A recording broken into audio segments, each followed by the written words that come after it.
In this session, we are going to learn about network protocol.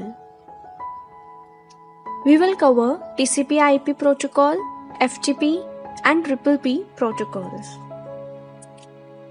Network protocol defines how computers identify one another on a network, the form the data should take in transit, and how this information is processed once it reaches its final destination.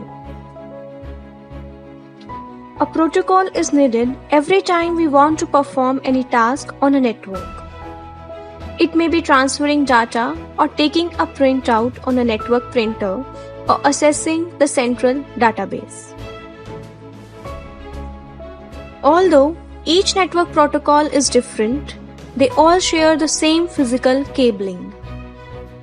This common method of assessing the physical network allows multiple protocols to peacefully coexist over the network and allow the builder of a network to use common hardware for a variety of protocols. This concept is known as protocol independence.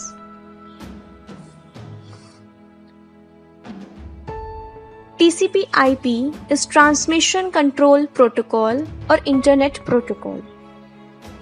TCP/IP are the two protocols that are used together, and together they form the backbone protocol of the Internet. They can also be used for private networks, that is intranet and extranet.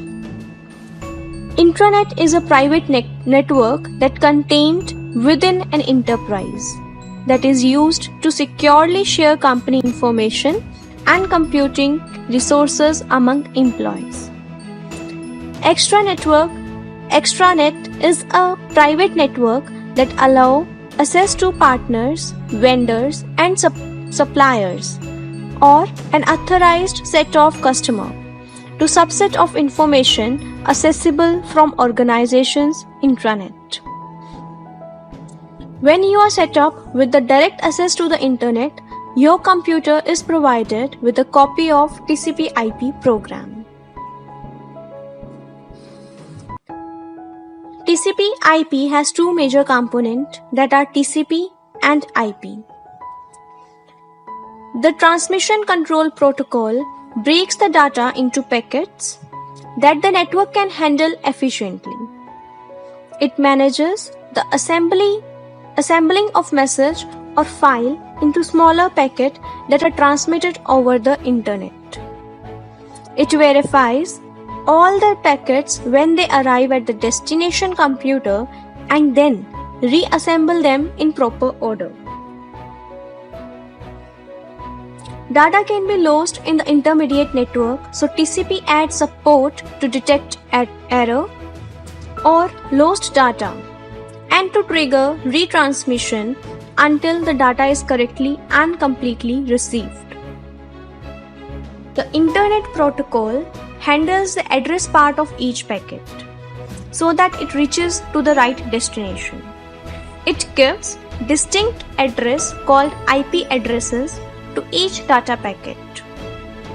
Each gateway computer on the network checks this address to see where to forward the message. Even though some packets from the same message are routed differently than others, they will be reassembled at the destination. An IP address is a unique identifier for a node or host connection on an IP network. An IP address is a 32-bit binary number, usually represented as 4 decimal values, each representing 8 bits, in the range of 0 to 255, known as octets, separated by decimal points. This is known as dotted decimal notation. For an example, 9.220 to 200. The Internet authorities assign ranges of number to different organizations. the organization assign groups of their number to departments. IP operates on gateway machines that move data from department to organization to region and then around the world. TCP/IP uses the client-server mode of communication, in which a computer user, that is a client, makes a request and the server provides the requested service, such as sending a web page. Also, TCP/IP communication is primarily point-to-point transmission of data, which means each communication is from one computer in the network to another computer. TCP/IP and higher level applications that use it are collectively said to be stateless, because each client request is considered a new request, unrelated to any previous one. Till the time complete message or all packets in a message have been delivered, the connection between the two computers remains intact, but after the transmission path is available freely. So, unlike ordinary phone conversations that require a dedicated connection for the entire call duration, no dedicated connection is required. This makes the network path freely available for everyone to use. File Transfer Protocol is the simplest and one of the oldest protocols designed for transferring files of any type, whether ASCII or binary, from one system to another on the internet. FTP is an application protocol that uses the internet TCP/IP protocols. FTP is based on client-server principle. By giving the FTP command with any remote address, the file transfer can be initiated. In any FTP interface, clients identify the FTP server either by its IP address, such as 192.168.0.1, or by its host name, such as ftp.about.com. It is an efficient means to send and receive files from remote host. FTP establishes two connections between the hosts. One connection is used for data transfer and other one for control information. The control connection remains connected during the entire interactive FTP session, while the data connection is opened and closed for each file transfer.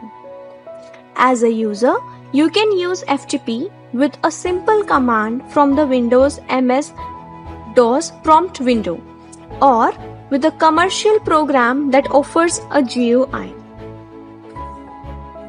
You can even download programs by making FTP requests through your web browser. By logging on to an FTP server, you can delete, rename, move, or copy files at a server.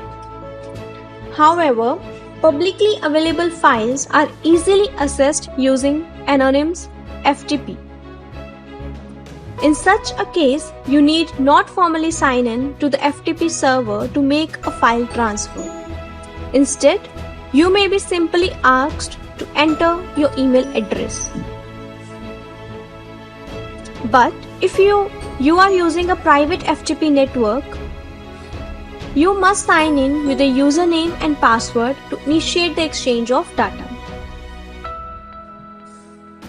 Basic FTP support is usually provided as part of suite of programs that comes with TCP/IP. However, any FTP client program with a GUI usually has to be downloaded from the company that makes it.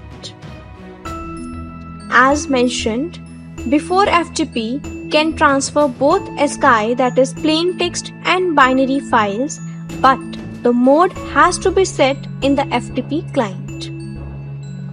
If you attempt to transfer a binary file such as a program or music file while in text mode, the transferred file becomes unusable.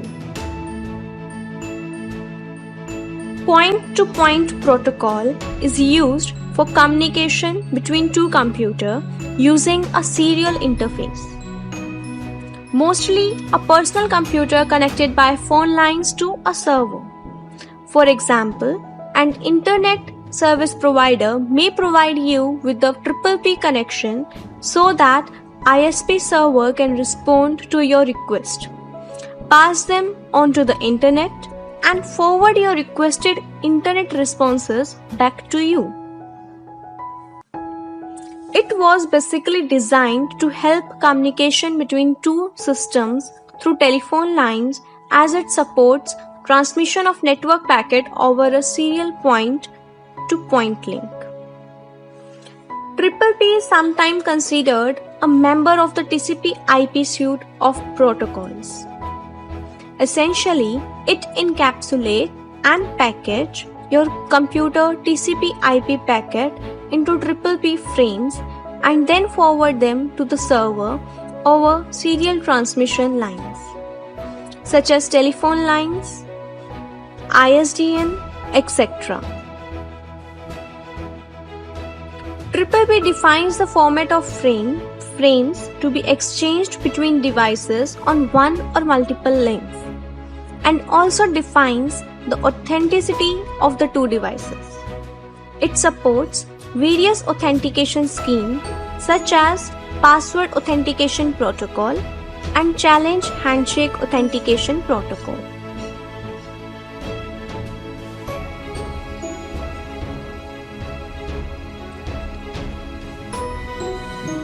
Thank you. And in next section, we will learn about remote access protocol, that is Telnet.